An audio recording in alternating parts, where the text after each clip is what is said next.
Da vam kažem, podcast Dejana Kreculja. Poštovani prijatelji, dobrodošli u još jednu epizodu podcasta Da vam kažem. Kada danas prođemo pored zgrade Crvenog krsta u našoj varoši, vidimo je kao još jednu instituciju u nizu. Ali, ako na trenutak zastanemo i zavirimo u zaboravljene stranice starih novina, otkrićemo da srce humanosti u Kovinu kuca mnogo duže i dublje nego što to na prvi pogled izgleda. To nije priča o papirima i administraciji, već o ljudima koji su, bez obzira na vreme u kom su živeli, znali da je ljudskost jedini istinski odgovor na svaku krizu.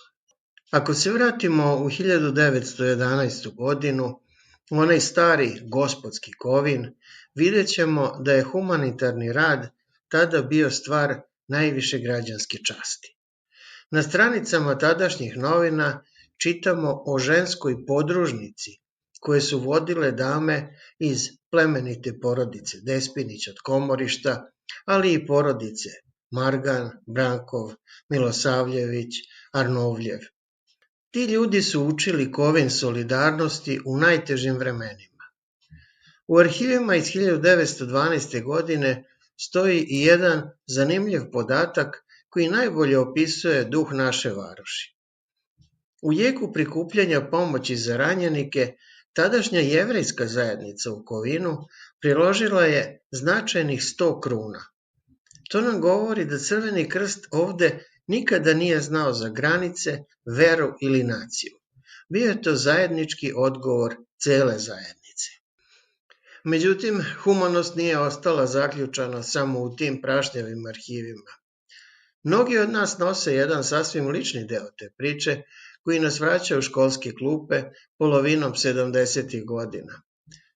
Sećam se akcija solidarnosti sa narodom Vijetnama, kada smo kao osnovci sakupljali priloge onoliko koliko je ko imao. Za uzvrat dobijali smo one male papirne markice štampane u veličini poštanske marke. Te male potvrde naše dečije solidarnosti s ponosom smo čuvali, ne sluteći tada da nastavljamo tradiciju dugu decenijama.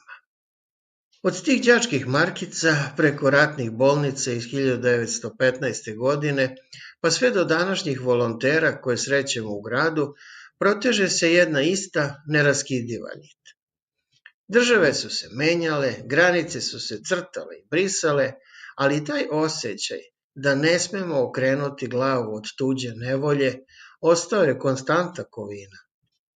Ovo je podsjećanje na sve one koji su pre nas ispisivali istoriju dobrote u našem gradu, ali i na nas same, jer humanost u Kovinu nije stvar jubileja, već način na koji živimo jedni pored drugih i jedni sa drugima. Hvala vam što ste slušali i do sledećeg slušanja. Ostajte mi zdravo.